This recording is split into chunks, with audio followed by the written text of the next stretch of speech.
Is senior sports reporter Thabiso Sithole. Thanks for joining us, Thabiso, as always. Obviously, rugby, we're going to have the Springboks punishing England maybe in Cape Town. Punishing, I think, is an understatement. It's been close. Oh, I'd like to say being punished anyway. Thank you very much for having me. I was speaking to you. Yes. It's the first time I'm doing this one with you. Yes, indeed. Yeah, well, tell you what, it's an exciting weekend when it comes to in particular with rugby. The series basically comes to an end in as far as the test match series is concerned. That's Rassie Erasmus. And remember, just a couple of weeks ago, we were celebrating the appointment of Siya Kolisi as the first black African Springbok captain.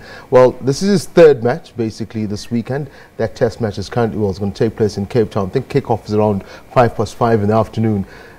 Basically, the series, in as far as England is concerned, is done and dusted. We've beaten them. We kind of 2-0 up. I think that victory in Bloemfontein last weekend, that was, well, 23 points to 12 it was on Saturday. That basically sealed the series victory for the Springboks.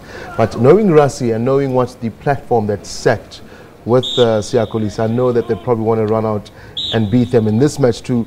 There are changes made, though, to the squad, the starting lineup. Rassie made, I think, about 5 changes to his team that will be starting against the weekend. Our reporter Craig Murray was in Cape Town yesterday when the team was announced, and he did mention that at least, you know, the backline has 3 changes. There's also some changes in the forwards, but overall, as we can see, Rassie, they're taking the team through their paces. They're expecting to...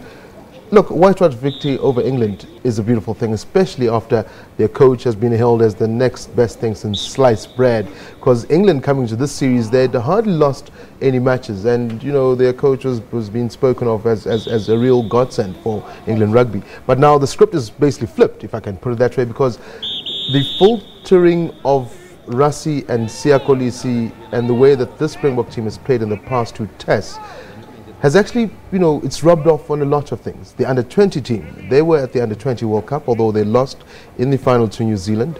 Oh, not the final, rather, it was a third-place playoff. They beat New Zealand in the third-place playoff. And much so like the Springboks were in the past 2 test matches, they came from behind, but they showed an attitude of not giving up. And that is what we've seen through Siya Kolisi and Rassie Erasmus in the past 2 test matches. There's this uncanny behavior of not wanting to throw in the towel. And we saw that rub off on the under-20s. We also saw that rub off on the Springboks. The Sevens team went on to win the World Series, and they were basically out of it, but they never gave up. So I think the Springboks will pull this one off come this weekend. Let's hope they show that tenacity that you're describing. And of course, the Soccer World Cup, that's a big deal, but it's coming out with lots of unpredictability. Unpredictability, some would say it's a beautiful thing. Commiserations to all the Argentinian fans. I'm sorry, last night did not go as well as you wished, especially Lionel Messi fans. And I think that's probably the story of the World Cup so far. Whether you like it or not, yesterday, if I had told you that Argentina was going to lose 3-0 to Croatia, you'd have told me that I'm spitting mad. You'd have told me to go and dig a big hole and jump in it.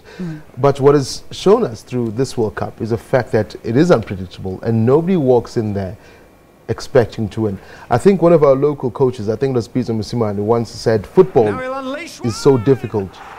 There are no longer any small teams, and I know many journalists scoffed at that because they said, but you coach Sundowns, you got the biggest budget in the league, you can buy any player, but on any given day, this match behind us showed us that anyone can beat any other player. And tonight, in fact, as we speak, the Brazilians are on the field, and I know they'll be looking into this result from yesterday and saying they do not want to go down like that. They didn't have an easy start either to their World Cup. I think if I look to my right hand side, they still 0-0 after the 43rd minutes against Croatia. So they'll be looking for victory to basically, you know, make sure that they go through to the next round of matches. What is important following this victory, though, yesterday, well, loss rather by Argentina, is that Nigeria has a chance to go through to the next round of the World Cup. And aspirations for the continent are that we want Nigeria to do well. We want them to progress. Senegal is the only team that has scored points at the World Cup so far, so it will be good to see Nigeria play. They play Iceland a bit later on this afternoon. Basically, the mathematics is simple. Beat Iceland, face a wounded Argentina team next week. If pull off a draw against Argentina, then at least, you know, you've secured a place in the last 16 as far as the World Cup's concerned. So a lot to look forward to. But with Nigeria, of course, a great team and all of that, but maybe not as great as previous teams. But what's the wisdom of having a 19-year-old as the goalkeeper? I mean, do they not have more experience, maybe 27-year-old goalkeepers? Let me put it this way to you. In 2002, Korea and Japan, Ike Casillas for Spain was 17 years old and he was playing in the World Cup. So you can never be too young. If you're good enough, I believe that you're good enough to play. But like you said, with Nigeria, it's the generational gap in as far as the Nigerians of old.